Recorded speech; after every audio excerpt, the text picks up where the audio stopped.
SEGA.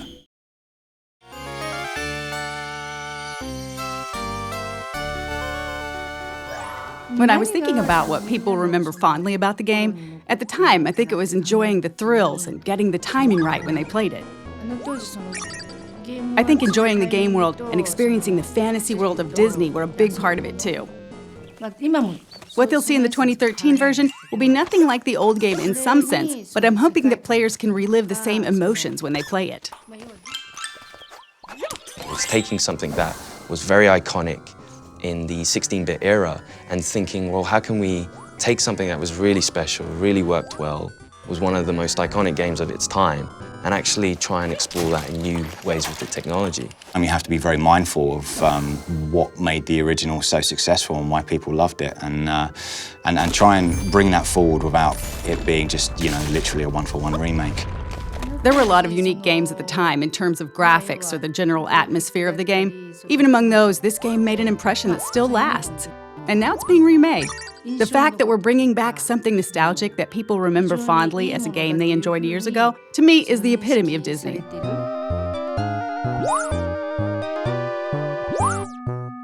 The original game, it just had a lot going for it. I think even the name Castle of Illusion was something cool, straight away Castle of Illusion says, oh, what's that? Oh, what's inside that castle? And then you've got Mickey Mouse, biggest character in the world, so straight away you're like, oh, that's awesome, we're gonna play Mickey Mouse through this Castle of Illusion. And it innovated on all levels, camera, control, platforming, and I think the core gamers absolutely loved it.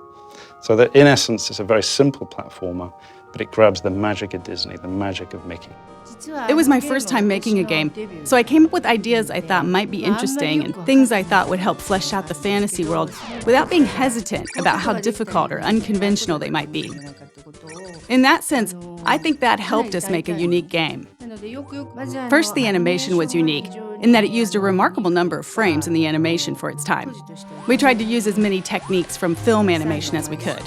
Also, we put a lot of energy into the backgrounds for its time, packing in as much as we could given the memory constraints. I think both efforts paid off in terms of the game's graphic quality. A Disney animation is always moving, from beginning to end. At the time we were making our game, if you didn't do something on the controller, nothing would move at all. So we thought, if we want to bring Disney animations to life, we need things moving on the screen all the time. These days you see it in almost all games, but at the time, we were one of the first games where your character would move even when you're not doing anything. The amount of memory or VRAM that we had to work with at the time was really tiny. You need memory to make good, rich animations, but the way VRAM had been used prior to that point wasn't very well suited for animations like that. So we worked with the programmers to rebuild the system from the ground up to let us focus more on the animations. Once we got the animations where we wanted them, we adjusted the character's movements pixel by pixel for a better feel when the player controls him. When we were told to make a Mickey Mouse game, I didn't want to make a game that was just about Mickey being cute. Our focus was on how we could include the Disney World view from their classic movies. So rather than Mickey Mouse alone, we drew inspiration from the various classic movies that Disney's produced.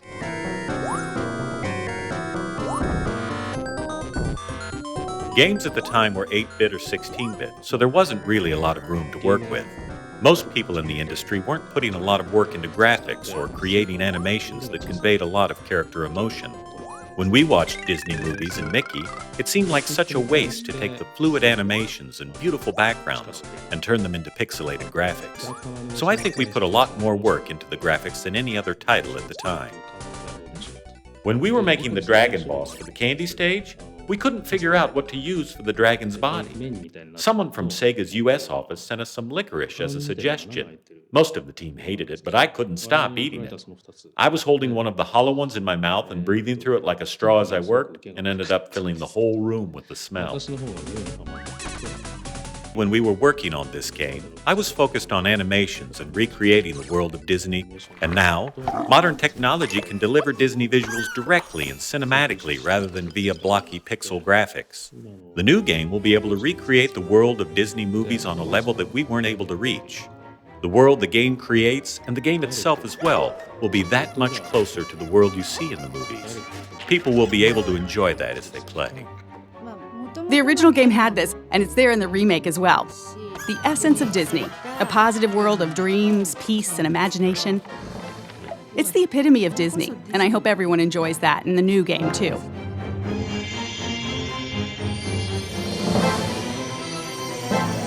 We're very fortunate to be still working with the original producer of the game. I don't think many other studios have ever had that opportunity.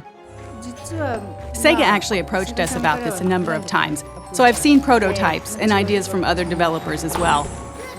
But with SSA's prototype, it took me back to when I was working on the original game. It reminded me of things I was feeling at the time, or what was going through my head as I was working on it. That's a wonderful thing, and it made me really want to work with them. The prototype we delivered was actually to be presented to the producer of the original game. There is nothing like that as a goal to motivate a team and then to fly a lot of that team over to Japan and present live. I myself was quite nervous. I've heard that the producer was very tough, very talented. She did the original game. We were there in the meeting, everything was quiet. She walks in, everybody's very nervous. It went phenomenally well. She was happy, she was laughing, she enjoyed what we did to Mickey. For us to change the mechanics, we have to be very cautious. We can't steer too far away from the feel of Mickey, and we can't go too retro, because there were technology constraints in those days on what you could do with Mickey. So we've analyzed the feel of Mickey, the jump heights, the inertia, the turn, on the edge of a cliff, and we've been able to just knock it out of the park, all the animations. And now we're challenged by the feel of Mickey.